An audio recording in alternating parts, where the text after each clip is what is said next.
Hello everyone, welcome back to my channel. आज मैं आप सबके साथ शेयर करने वाली हूँ macro teaching lesson plan. Topic रहेगा जाइलम ऊतक यानी कि जाइलम टिश्यू। सबसे पहले हम ऊपर हेडिंग लगाएंगे वृहद शिक्षण पाठ योजना, और जो भी हमारी पाठ योजना है हम उसका नंबर लिख देंगे उसके सामने। इसके बाद हम दिनांक लिखेंगे जिस दिनांक में हम ये लेसन प्लान पढ़ाएंगे हम उस डेट को यहाँ पर मेंशन करेंगे। विद्यालय के नाम, हम जिस भी विद्यालय में अपनी मैक्रो टीचिंग करेंगे हम उस विद्यालय का नाम भी यहाँ पर लिख देंगे। इसके बाद विषय, मेरा विषय विज्ञान था तो मैंने यहाँ विज्ञान लिखा है। आपका जो भी विषय है आप यहाँ पर मेंशन कर देंगे। प्रकरण में आप अपने सब्जेक्ट का कौन सा टॉपिक पढ़ा रहे हैं आप वो टॉपिक यहाँ पर मेंशन करेंगे। इसके बाद आप किस कक्षा में पढ़ा रहे हैं, ये 9th क्लास का लेसन प्लान है तो यहाँ पर 9th लिखा हुआ है। चक्र, आपने कौन से पीरियड में वो लेसन प्लान पढ़ाया आप वो चक्र का यहाँ पर नाम डाल देंगे। कालांश, मैक्रो टीचिंग के जितने भी लेसन प्लान रहते हैं वो सारे के सारे 35 मिनट्स के होते हैं तो आप यहाँ पर 35 मिनट लिख देंगे। इसके बाद नीचे आप 3 मेन कॉलम बनाएंगे। सबसे पहले रहेगा शिक्षण बिंदु, इसके बाद शिक्षण उद्देश्य, तीसरा कॉलम है विधि प्रविधि सहायक शिक्षण सामग्री। शिक्षण बिंदु में आप जो आपका टॉपिक है आप उसका नेम यहाँ पर डाल देंगे। है हमारा टॉपिक है जाइलम ऊतक। शिक्षण उद्देश्य में 6 शिक्षण उद्देश्य रहने वाले हैं। 1 बाय 1 हम सबको देख लेते हैं। सबसे पहले है ज्ञानात्मक उद्देश्य। इसमें हम लिखेंगे छात्रों को विषय वस्तु से संबंधित ज्ञान प्रदान करना। सेकंड नंबर पे रहेगा अवबोधात्मक उद्देश्य, तो इसमें हम लिखेंगे छात्रों को विषय वस्तु में दी गई संबंधित तथ्यों का बोध कराना। थर्ड नंबर पे रहेगा अनुप्रयोगात्मक उद्देश्य, तो इसमें हम लिखेंगे छात्रों को विषय वस्तु में दी गई विशिष्ट बातों का अपने जीवन में प्रयोग करना सिखाना। फोर्थ नंबर पे आएगा कौशलात्मक उद्देश्य, तो इसमें हम लिखेंगे छात्रों के अंदर विशिष्ट कौशल विकसित करना। फिफ्थ नंबर पे आएगा अभिवृत्त्यात्मक उद्देश्य, तो इसमें हम लिखेंगे छात्रों में विज्ञान विषय के प्रति सकारात्मक एवं वैज्ञानिक अभिवृद्धि उत्पन्न करना। सिक्स नंबर पे आएगा अभिरुचियात्मक उद्देश्य, तो इसमें हम लिखेंगे छात्रों को विज्ञान विषय के अध्ययन के प्रति रुचि उत्पन्न करना। थर्ड कॉलम में विधि में हम लिखेंगे व्याख्यान विधि, प्रविधि में आएगा प्रश्नोत्तर विधि, सहायक शिक्षण सामग्री में हम लिखेंगे विषय वस्तु से संबंधित या पाठ की कक्षा उपयोगी सामग्री। सेकंड पेज पे हम आएंगे तो इसमें हम लिखेंगे पूर्व ज्ञान में आएगा छात्र छात्राएं विषय वस्तु से संबंधित सामान्य जानकारी रखते हैं। इसके बाद हम प्रस्तावना पे आएंगे। प्रस्तावना में हम 2 मेन कॉलम बनाएंगे। फर्स्ट रहेगा छात्र अध्यापिका क्रिया, सेकंड रहेगा छात्र क्रिया। सबसे पहला प्रश्न रहेगा पेड़ पौधे सजीव हैं या निर्जीव, तो बच्चे जवाब देंगे पेड़ पौधे सजीव होते हैं। सेकंड क्वेश्चन रहेगा सजीव होने के लिए पेड़ पौधों को किसकी आवश्यकता होती है, तो बच्चे जवाब देंगे भोजन, पानी, लवण, खनिज इत्यादि। इसके बाद हम तीसरा क्वेश्चन रखेंगे। तीसरा क्वेश्चन है पौधों को पानी और खनिज कहाँ से प्राप्त होते हैं, तो बच्चे जवाब देंगे अपनी जड़ों से पानी और खनिज प्राप्त होते हैं। फोर्थ क्वेश्चन रहेगा जड़ों में ऐसा क्या होता है जिससे पौधों को जल प्राप्त होता है, तो यहाँ पर समस्या आ गई। अब बच्चे यहाँ पर निरुत्तर हो जाएंगे और यही आपका टॉपिक रहेगा जिसे आज आपको अपनी क्लास में एक्सप्लेन करना है। इसके बाद हम एक उद्देश्य कथन लिखेंगे। उद्देश्य कथन में लिखा जाएगा आज हम लोग जाइलम ऊतक के बारे में अध्ययन करेंगे। इस तरीके से हमारा फर्स्ट एंड सेकेंड पेज का काम खत्म हो जाएगा। अब हम आएंगे तीसरे पेज पर। तीसरे पेज पर सबसे पहले हम लिखेंगे प्रस्तुतिकरण लिखने के बाद हम 3 मेन कॉलम बनाएंगे। सबसे पहले शिक्षण बिंदु, दूसरा अपेक्षित व्यवहार परिवर्तन, तीसरा छात्र अध्यापिका कथन, और ठीक इसी के सामने हम बनाएंगे छात्र क्रिया। इसके बाद जो कॉलम रहेगा वो होगा विधि प्रविधि सहायक शिक्षण सामग्री, और इसके बाद रहेगा श्यामपट्ट कार्य। शिक्षण बिंदु में जो हमारा टॉपिक है हम उसका नेम लिख देंगे। हमारा टॉपिक है जाइलम ऊतक, तो हम उसका यहाँ पे नेम लिख देंगे। अपेक्षित व्यवहार परिवर्तन में 6 अपेक्षित व्यवहार परिवर्तन रहने वाले हैं। सबसे पहले होगा ज्ञानात्मक उद्देश्य, तो इसमें हम लिखेंगे छात्र छात्राएं पाठ से संबंधित ज्ञान प्राप्त कर सकेंगे। सेकंड है अवबोधात्मक उद्देश्य, तो इसमें हम लिखेंगे छात्र छात्राएं विषय वस्तु से संबंधित विशिष्ट तथ्यों का बोध कर सकेंगे।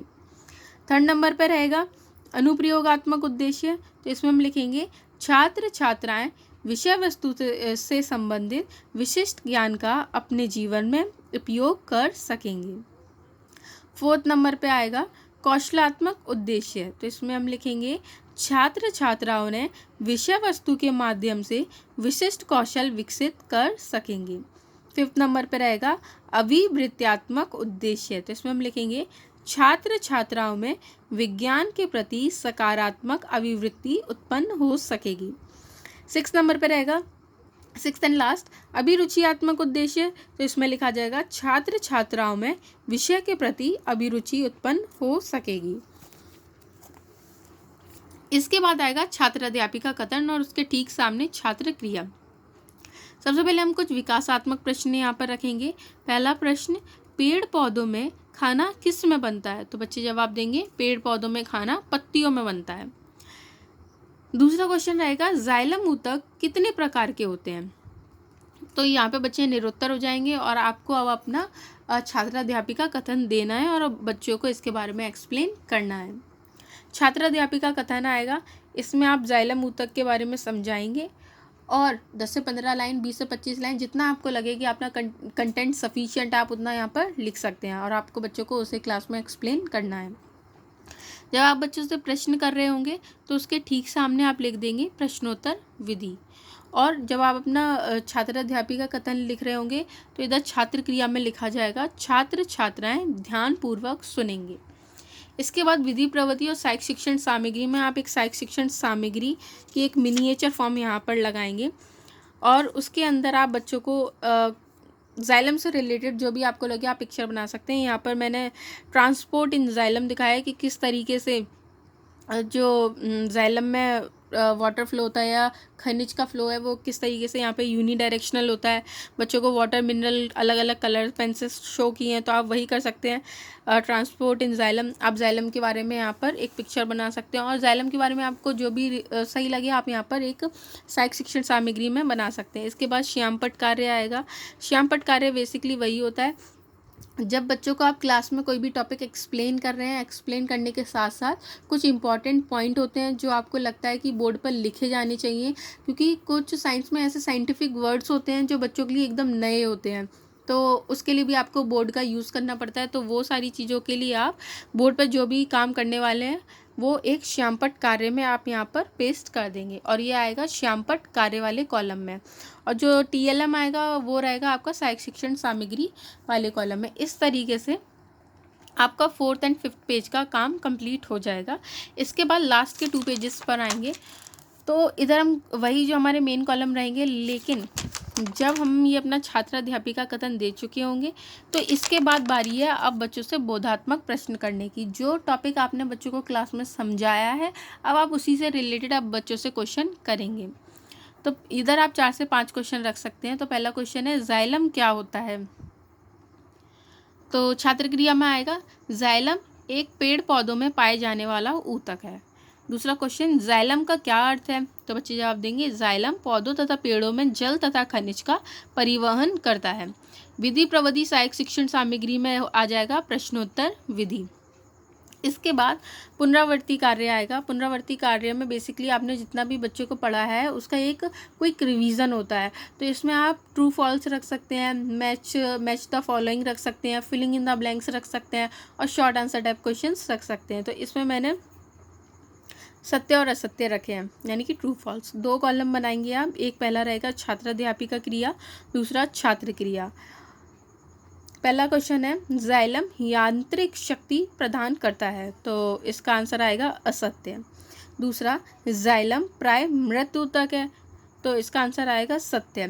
तीसरा जाइलम प्राय एक दिशीय होता है, यानी कि यूनिडायरेक्शनल होता है, तो इसमें आ जाएगा सत्य।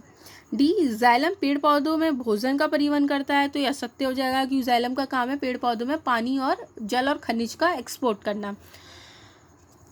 इसके बाद जब हम ये कर देंगे तो 4th पॉइंट हमारा लास्ट आएगा कक्षा कार्य एवं निरीक्षक कार्य। तो इसमें हम लिखेंगे छात्र अध्यापिका कक्षा कार्य का निरीक्षण करेंगे। 5th नंबर पे गृह कार्य आएगा। आपको जो भी लगता है कंटेंट से रिलेटेड आप बच्चों को यहाँ पर गृह कार्य देंगे। गृह कार्य में हम लिखेंगे जाइलम ऊतक के कार्यों को पढ़ेंगे और समझेंगे और उनके कार्य को लिखित करेंगे अपनी उत्तर पुस्तक में। इसके बाद होमवर्क देने के बाद पर्यवेक्षक टिप्पणी और पर्यवेक्षक हस्ताक्षर आएंगे। जो भी टीचर आपकी क्लास में बैठ करके आपको देख रहे होंगे आपने कैसी टीचिंग की है, वो आपको यहाँ पे एक टिप्पणी लिख करके देंगे और अपने सिग्नेचर कर देंगे।